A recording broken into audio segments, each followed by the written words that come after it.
कंकाल का रहस्य। चौरा गांव के खेतों में इन दिनों खुदाई का काम चल रहा था। असल में इसी गांव से होकर एक अच्छी सड़क गुजरनी थी, इसलिए यहाँ खुदाई शुरू की गई थी। अचानक एक दिन खुदाई करने वाली मशीन से कुछ टकराता है। बाद में जब खोजबीन की जाती है तो वहां से 2 कंकाल मिलते हैं। पुलिस गांव के लोगों से पूछताछ शुरू करती है। आप लोगों को क्या लगता है ये किसके कंकाल हो सकते हैं? अरे साहब, हमें क्या पता ये किसके कंकाल है, आप ही लोग पता लगाइए। हम लोग तो बहुत ज़्यादा डरे हुए हैं। हाँ, हमारी फॉरेंसिक टीम अभी आ रही है। ये बताओ कि इस गांव के रहने वाला कोई जोड़ा गायब तो नहीं ना? क्योंकि शुरुआती जांच में तो ये बात सामने आ रही है कि एक कंकाल किसी पुरुष का है तो एक किसी महिला का।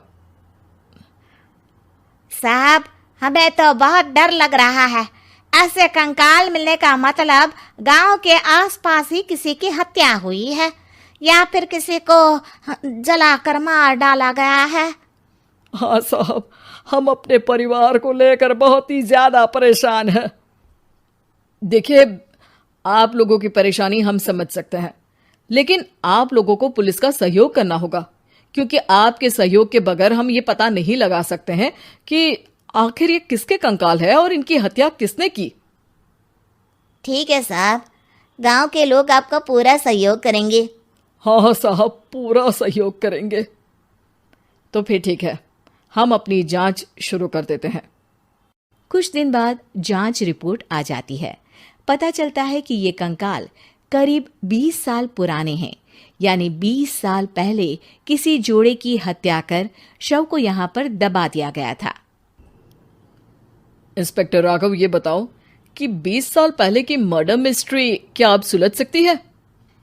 हाँ सर, क्यों नहीं। लेकिन अब सबूत और गवाह काफी मिट गए होंगे। मुश्किल तो होगी, लेकिन शायद किसी परिवार को इंसाफ मिल सके। इंस्पेक्टर राघव, आप बिल्कुल सही कह रहे हैं। किसी परिवार को तो इंसाफ मिलेगा ही और किसी को उसके किए की सजा भी मिलेगी। जी सर, मैंने तो जांच शुरू भी कर दी है। 20 साल पहले इस गांव के 2 जोड़े अचानक कहीं गायब हो गए थे। मैंने दोनों ही परिवारों के बाकी के सदस्यों से बातचीत शुरू की तो उन्होंने बताया कि उनके बच्चे शहर गए थे, लेकिन आज तक वापस नहीं लौटे हैं। लेकिन ये दोनों शव किस परिवार के सदस्यों के हैं, ये कैसे पता चल सकेगा? सर, मैंने डीएनए टेस्ट करवा लिया है। आज शाम तक इसकी रिपोर्ट भी आ जाएगी। अच्छा, ठीक है। उसी शाम को सर, डीएनए रिपोर्ट के मुताबिक ये दोनों ही लाशें चौरा गांव के रहने वाले प्रधान सुल्तान सिंह के बेटे और बहू की है। लेकिन इनकी हत्याएं किसने की है, ये कैसे पता लगेगा? इसी का तो पता लगाने की कोशिश में जुटा हूं सर। आज सुल्तान सिंह से मिलने भी जा रहा हूं। मेरा बेटा और बहू तो मेरे लिए सिर्फ यादों में ही रह गए थे। हमें उनकी लाशें तक नहीं मिल सकी थी। आज 20 साल बाद उनके कंकाल मिले हैं। मैं अब किसके लिए जीऊं?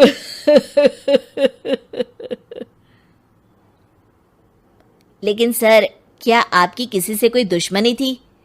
अपने बेटे बहू की हत्या के लिए आप किसे जिम्मेदार मान रहे हैं? अब मैं किसका नाम बोलूं? मेरी तो किसी से दुश्मनी नहीं थी, बस मेरे बेटे बहू को कोई वापस ला पाता।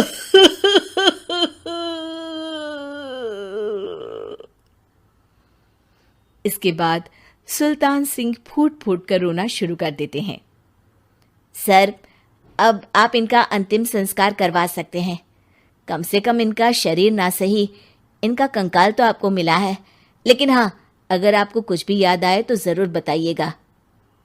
मेरी तो बेटा अब उम्र हो गई है, लेकिन मेरे बेटे और बहू के हत्यारों का जरूर पता लगाइएगा, क्योंकि जब तक हत्यारे पकड़े नहीं जाएंगे मेरा मन नहीं मानेगा। सर, हमारी पूरी कोशिश रहेगी हत्यारे को पकड़ने की। लेकिन एक बात बताइए, उस वक्त आपको किस पर शक गया था? उस वक्त मेरे एक ड्राइवर को पकड़ा गया था, लेकिन सबूतों के अभाव में उसे छोड़ दिया गया था। अच्छा, और ड्राइवर पर कैसे शक हुआ था? क्योंकि उस दिन ड्राइवर छुट्टी पर था। उस समय लेकिन लाश क्यों नहीं मिल सकी थी? उस वक्त पुलिस ने बहुत कोशिश की थी, लेकिन दोनों की डेड बॉडी नहीं मिल सकी थी। ठीक है, हमारी तफ्तीश चल रही है, मैं फिर आऊंगा। इसके बाद इंस्पेक्टर वहां से चला जाता है और सुल्तान सिंह अपने बेटे और बहू की याद में खो जाते हैं। कुछ दिन बाद सुल्तान सर, एक बात बताइए, जब आपके बेटे बहू की हत्या हुई थी, उसी के आसपास आपके ही गांव का रहने वाला एक और जोड़ा उसी वक्त गायब हो गया था ना? हाँ सर, अलका और अभिषेक, वो भी मेरे बच्चों जैसे ही थे। तो फिर वो कहाँ है? उनका भी आज तक पता नहीं चल सका, लेकिन बताते हैं कि कुछ साल पहले अभिषेक को गांव के ही किसी आदमी ने मुंबई में देखा था, लेकिन फिर वो गायब हो गया। यानी अभिषेक और अलका की हत्या नहीं हुई थी, बल्कि उन्होंने किसी वजह से खुद ही गांव छोड़ दिया था। हाँ, हो सकता है, क्योंकि अभिषेक मेरे बेटे संतोष का अच्छा दोस्त था और उसका मेरे घर भी आना जाना लगा रहता था।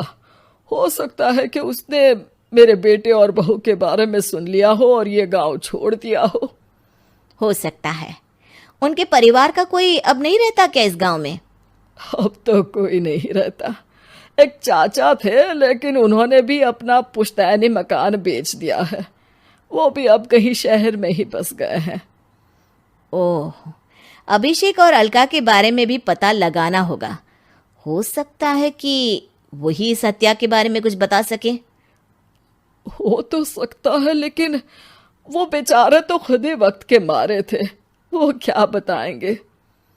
फिर भी सर, जब केस दोबारा खुला है तो जांच तो करनी ही पड़ेगी, और इस बार तो लाशें भी बरामद हुई है। कुछ दिन तक लगातार तफ्तीश चलती रही। एक दिन थाने से सुल्तान सिंह को फोन आता है। हाँ, कौन बोल रहा है? सर, मैं कांस्टेबल तुलाराम बोल रहा हूँ थाने से। आपको थाने आना पड़ेगा। थाने? लेकिन क्यों? सर, किसी की पहचान करवानी है। अच्छा ठीक है, मैं दोपहर तक पहुंचता हूँ। सुल्तान सिंह दोपहर में थाने पहुंचता है। कई पुलिस के अधिकारी वहां मौजूद रहते हैं। सर, आपके बेटे की हत्या का रहस्य आज शायद सुलझ जाए। अच्छा इंस्पेक्टर राघव, पर वो कैसे? सर, उस आदमी को देखिए, क्या वही अभिषेक है? सुल्तान सिंह की आंखों में हैरानी से आंसू आ जाते हैं। हाँ सर, यही अभिषेक है। ये आपको कहाँ से मिला? सिर्फ अभिषेक ही नहीं, बल्कि इसकी पत्नी अलका भी इसके साथ है। मैडम, जरा अभिषेक की पत्नी को लाइए। जैसे ही अलका को पेश किया जाता है, सुल्तान सिंह जमीन पर गिर जाते हैं। सुल्तान सर, क्या हुआ आपको? आप अलका को देखकर गिर क्यों गए? सुल्तान सिंह सर पकड़कर बैठ जाते हैं। ये अलका नहीं, बल्कि ये तो मेरी बहू रितु है। पूरा थाना एक दूसरे का मुंह देखने लगता है। क्या?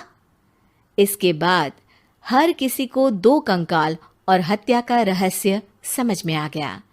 अभिषेक और रितु ने मिलकर संतोष और अलका की हत्या की थी और लाश को जमीन के नीचे दबा दिया था।